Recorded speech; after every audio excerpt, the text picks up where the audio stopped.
तो आज हम शुरू करेंगे भारतीय संविधान के अनुच्छेद 168 से। और इस में क्या है, जो भारतीय राज्य है उसकी जो विधायिका है उससे संबंधित उल्लेख या विधानमंडल से संबंधित उल्लेख जो है हम इसमें पढ़ते हैं।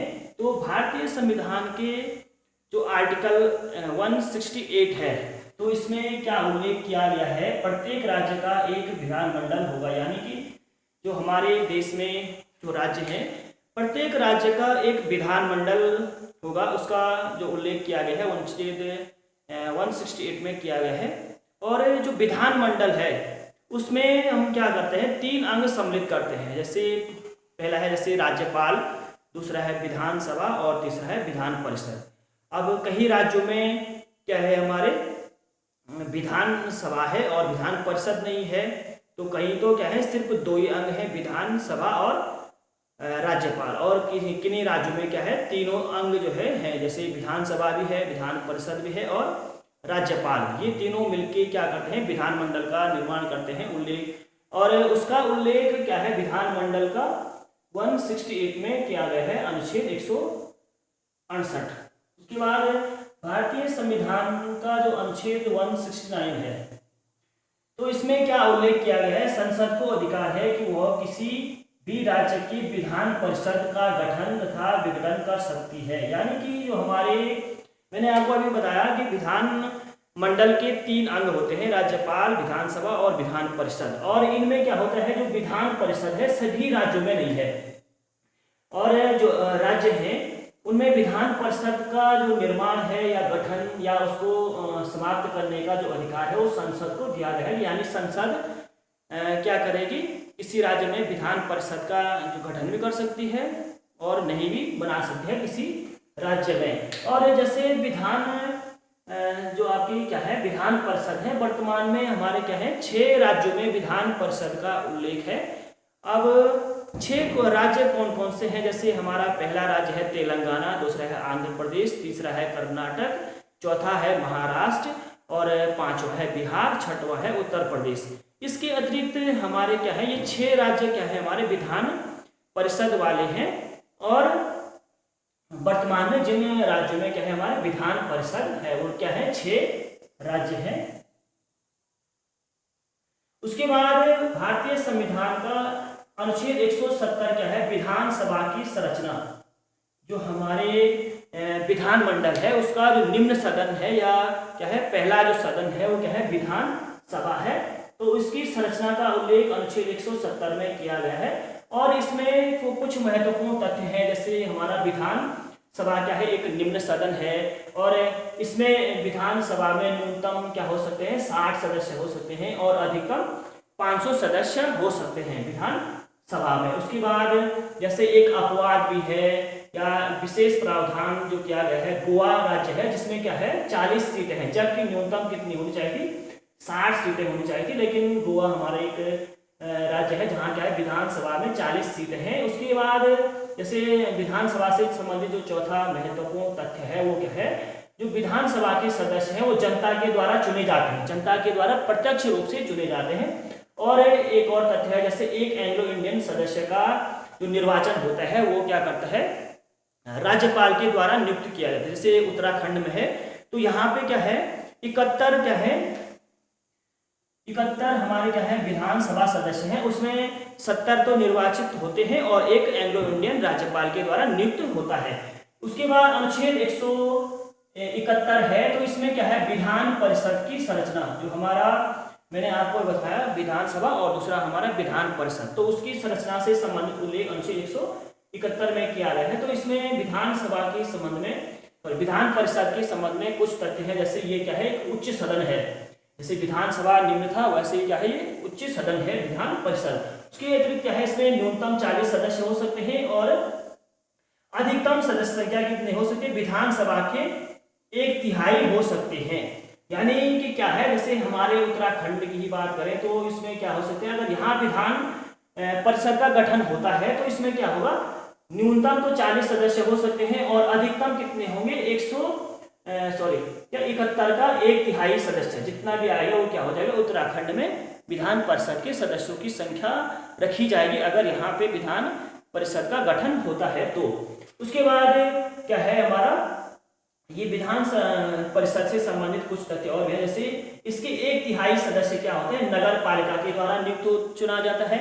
1/4 सदस्य विधानसभा के जो सदस्य हैं उनके द्वारा चुना जाता है, और 1/12 सदस्य विश्वविद्यालय के स्नातक चुनते हैं, और 1/12 सीनियर सेकेंडरी स्कूल के टीचर चुनते हैं, और 1/6 सदस्य विधान परिषद में किसके द्वारा चुने जाते हैं, राज्यपाल के द्वारा। जैसे यहाँ क्या था, विधान सभा में था 1 सदस्य है, और विधान परिषद में राज्यपाल के द्वारा कितने 1/6 सदस्य क्या होते हैं, राज्यपाल के द्वारा चुने जाते हैं। जितने होंगे उसमें से 1/6 सदस्य जो है क्या होंगे, राज्यपाल के द्वारा नियुक्त किया जाएगा। उसके बाद अनुच्छेद 172 है, तो इसमें क्या है, राज्य विधानमंडल का कार्यकाल। तो अनुच्छेद 172 क्या बोलता है, राज्य विधानमंडल के कार्यकाल के बारे में बोलता है। और हमको पता है राज्य विधानमंडल में 2 सदन है, विधानसभा और विधान परिषद। विधानसभा का कार्यकाल 5 वर्ष होता है, और आपातकाल में इसकी जो अवधि है 1 वर्ष तक और बढ़ाई जा सकती है। और ये क्या है, विघटन होने वाला अस्थायी सदन है ये, यानी बीच में हम 5 साल से पहले भी कभी भी इसको जो है क्या कर सकते हैं, इसको स्थगित कर सकते हैं। उसके बाद विधान परिषद है, तो इसका कार्यकाल क्या होता है, 6 वर्ष होता है। ये क्या होता है, अस्थायी सदन होता है, इसका विघटन नहीं होता है।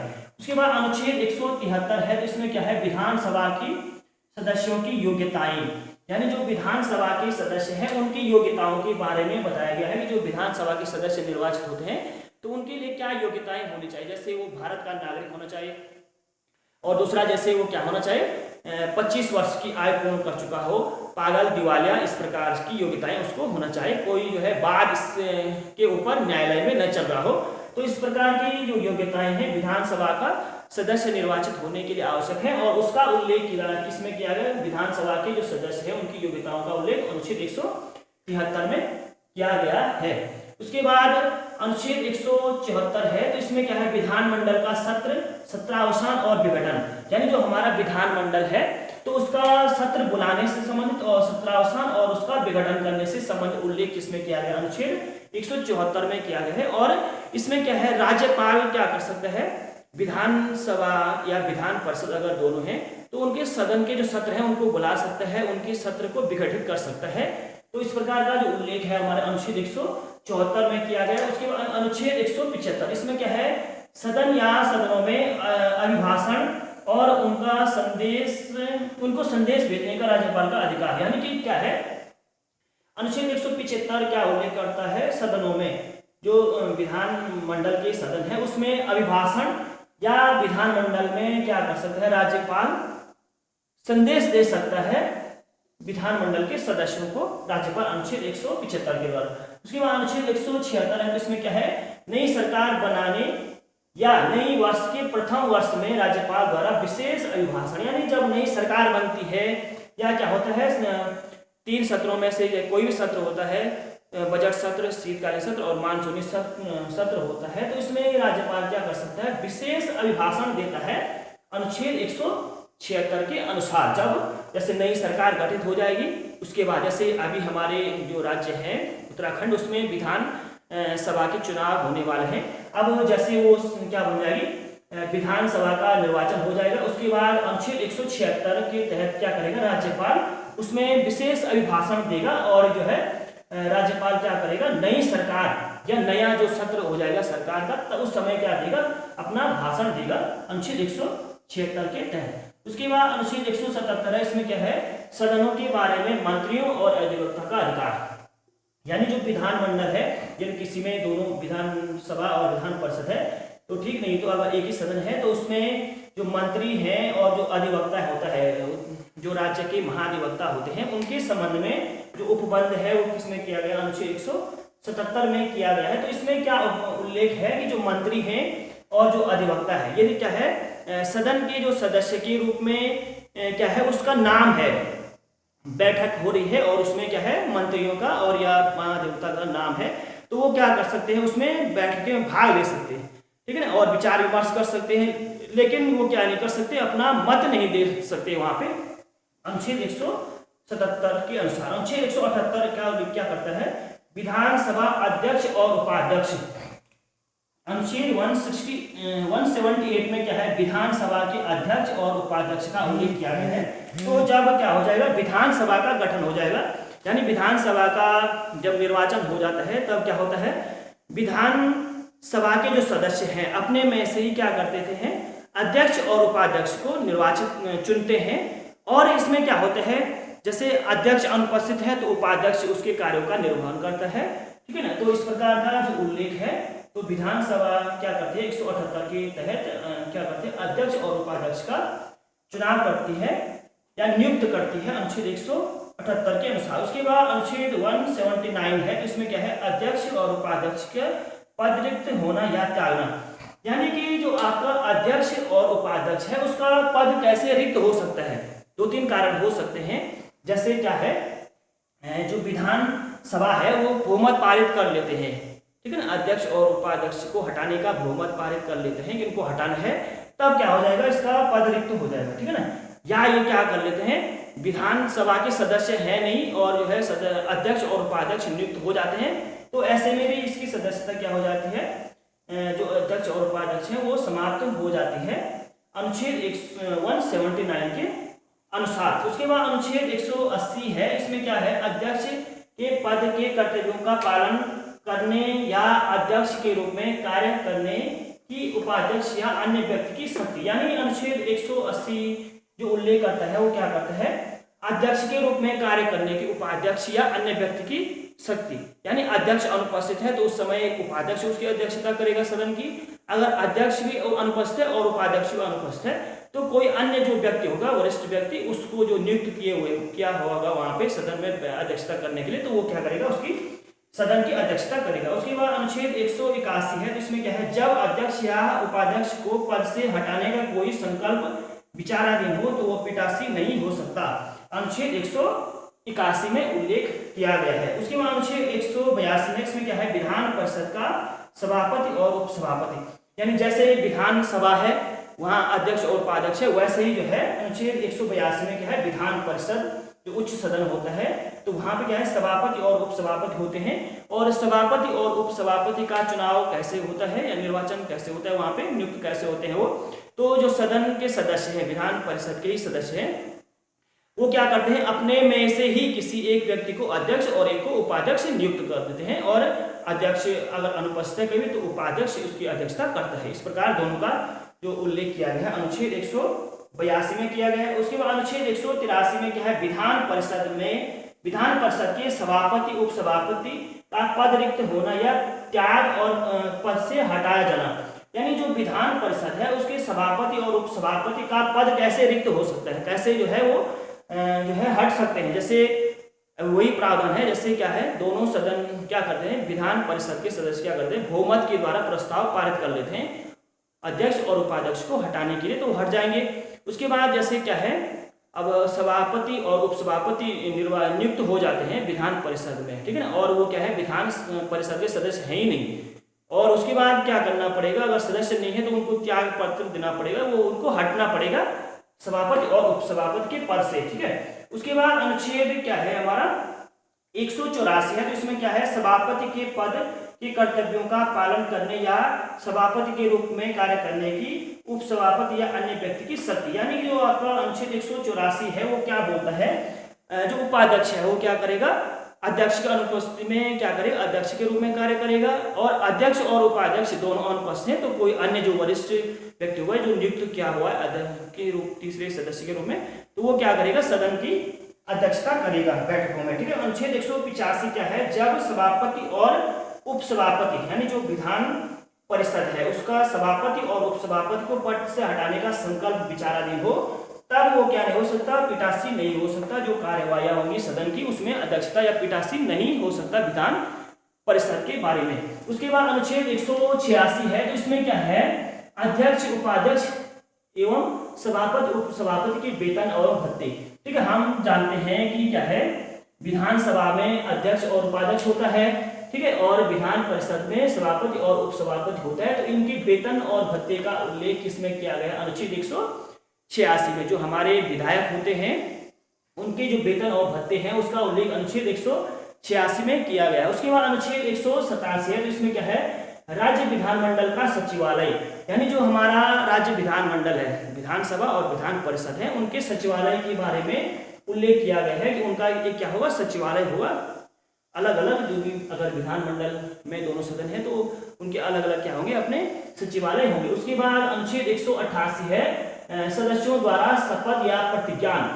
अब जब हमारे उत्तराखंड में चुनाव हो जाएंगे तो जो विधानसभा के सदस्य निर्वाचित होंगे तो वो किस अनुच्छेद के तहत शपथ लेंगे, अनुच्छेद 188 के तहत लेंगे और अनुसूचित 3 के अनुसार, ठीक है ना। अनुसूचित 3 में उल्लेख किया गया है कि क्या करेंगे, शपथ ग्रहण का उल्लेख किया गया है। और अनुच्छेद 188 में क्या किया गया है, विधान जो मंडल के सदस्य हैं या विधानसभा के जो सदस्य या विधान परिषद के जो सदस्य हैं, अगर वो निर्वाचित होकर आते हैं उनके शपथ का उल्लेख किया गया है अनुच्छेद 188 में। और इनको शपथ दिलाता है कौन, विधानसभा या विधानमंडल या हम विधान परिषद कहें तो इनको शपथ दिलाता है राज्यपाल, या अगर राज्यपाल अनुपस्थित है तो राज्यपाल के द्वारा नियुक्त कोई अन्य व्यक्ति, ठीक है ना, वो क्या करेगा, इन सदस्यों को शपथ ग्रहण कराएगा अनुच्छेद 188 के तहत, ठीक है। उसके बाद अनुच्छेद 189 है, तो इसमें क्या है, सदनों में मतदान, रिक्तियों के होते हुए भी सदनों की कार्य करने की शक्ति और गणपूर्ति, ठीक है ना। यानी कि जो गणपूर्ति हम कह सकते हैं, एक शब्द है गणपूर्ति का उल्लेख जो विधानमंडल से संबंधित है, उसका उल्लेख 189 में किया गया है। और गणपूर्ति के लिए जैसे केंद्र में था वैसे यहाँ भी है कि 1/10 सदस्य या 10% सदस्य, यानी कुल सदस्य संख्या का 1/10 या क्या होना चाहिए, 10% सदस्य होने चाहिए, यानी कि 71 का 10%, ठीक है। या प्रत्येक 10 में से एक सदस्य का अगर उपस्थित है तो उसमें क्या होंगे, सदन की जो बैठकें होंगी, जो सत्र होंगे, तो उसमें गणपूर्ति मानी जाएगी सदन का सत्र चलाने के लिए, ठीक है। अगर इतना नहीं है, 1/10 नहीं है या 10% नहीं है तो सदन की बैठक या सत्र नहीं शुरू होगा, ठीक है ना। अनुच्छेद 190 क्या उल्लेख करता है, स्थानों का रिक्त होना, ठीक है ना। यानी जो विधानसभा या विधान परिषद है तो उनके सदस्य के जो स्थान है वो कैसे रिक्त हो जाएंगे, यदि क्या है, विधानसभा का भी क्या है, सदस्य कोई व्यक्ति निर्वाचित हो जाता है और विधान परिषद का भी निर्वाचित हो जाता है, तो इसमें से दोनों में से क्या हुआ, किसी एक सदन की जो सदस्यता है वो क्या हो जाएगी, रद्द हो जाएगी। यानी कि जो आपका निर्वाचन आयोग है वो क्या कर लेगा, किसी एक सदन की, सभी जो दूसरे ही सदन की करेंगे, ठीक है ना। तो एक पहले और दूसरे दोनों सदन में से निर्वाचित हो रहा है तो किसी एक सदन की जो दूसरा सदन है उसकी सदस्यता रद्द हो जाती है, और ये काम करता है कौन, चुनाव आयोग के द्वारा, ठीक है ना। उसके बाद अनुच्छेद 191 में है सदस्यता का रद्द होना, ठीक है ना।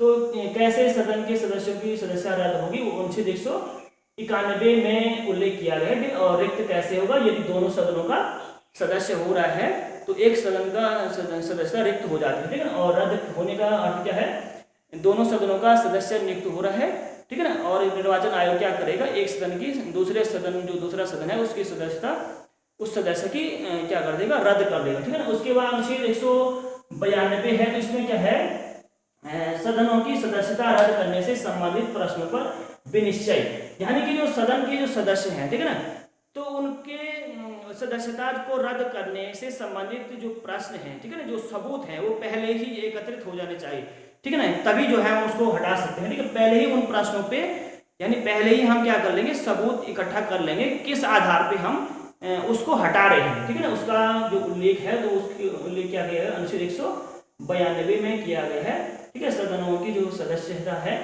सदन के जो सदस्य है उनकी सदस्य संबंधित प्रश्नों पर विनिश्चय पहले से ही निश्चय कर लेना है, क्या है, क्या करना है हटाने का।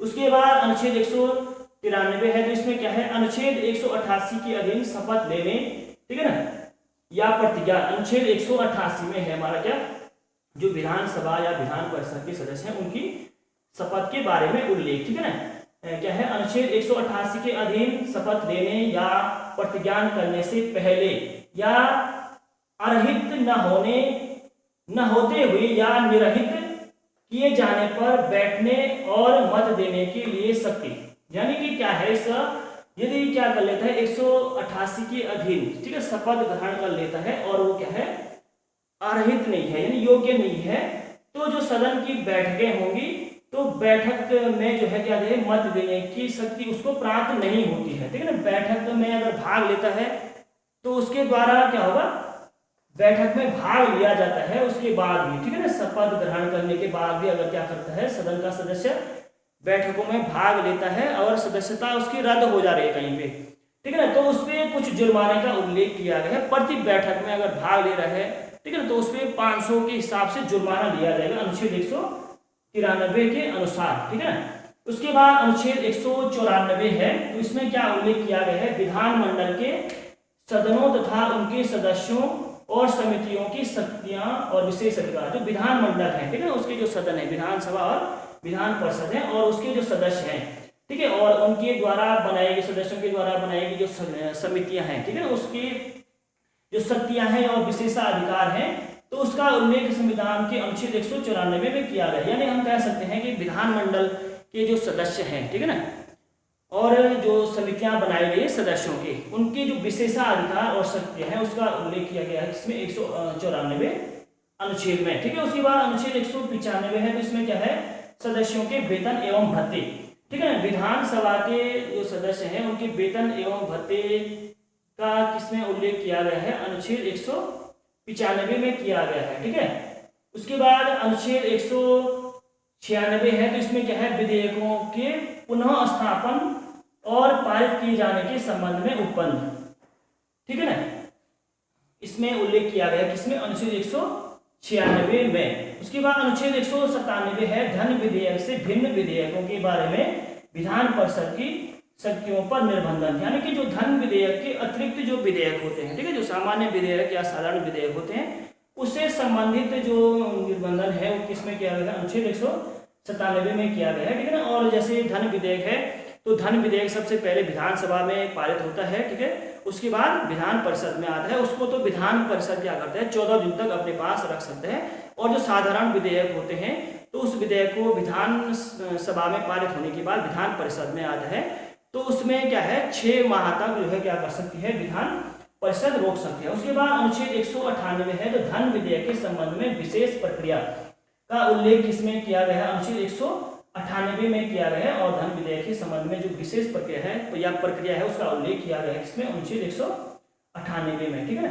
जैसे धन विधेयक सबसे पहले विधानसभा में ही प्रस्तुत किया जाता है, और यहाँ से पारित होने के बाद क्या है, विधान परिषद में जाता है, और विधान परिषद सिर्फ 14 दिन तक ही अपने जो है पास रोक सकती है। उससे अगर 14 दिन से बाद भी अगर अपने पास रोकती है, तो वो विधेयक क्या माना जाता है, विधान परिषद में भी पारित माना जाता है, और सीधे उसको राज्यपाल के पास भेजा जाता है सहमति के लिए, हस्ताक्षर के लिए, ठीक है। उसके बाद अनुच्छेद 198 है, तो इसमें क्या है, धन विधेयक की परिभाषा, यानी धन विधेयक किसे कहते हैं, 199 में किया गया है। और धन विधेयक क्या होते हैं, जैसे किसी कर को वसूलने से या कर को हटाने से या संचित निधि से धन निकालने से जो विधेयक होते हैं वो क्या कहलाता है, आपके धन विधेयक कहलाते हैं। उसके बाद अनुच्छेद 200 है, तो इसमें क्या है, विधेयकों पर अनुमति, यानी अनुच्छेद 200 क्या उल्लेख करता है, विधेयकों पर अनुमति से संबंधित जो विवरण है उसमें दिया गया है। और विधेयकों पे अनुमति का अर्थ क्या है, यहाँ पे जब क्या है, विधानसभा और विधान परिषद दोनों सदनों में क्या होता है, विधेयक पारित हो जाता है, ठीक है, जहाँ पे 2 सदन है विधानमंडल में। उसके बाद क्या जाता है, वो राज्यपाल के पास जाता है स्वीकृति के लिए, हस्ताक्षर के लिए, और राज्यपाल क्या कर लेता है, उसको हस्ताक्षर कर लेता है, या क्या कर लेता है, वो उस विधेयक को राष्ट्रपति के पास भेजने के लिए भी अपने पास रख सकते हैं, उसके पास भी भेज सकते हैं, ठीक है ना। तो उसका उल्लेख इसमें किया गया है, अनुच्छेद 200 में किया गया है, विधेयकों पर अनुमति में।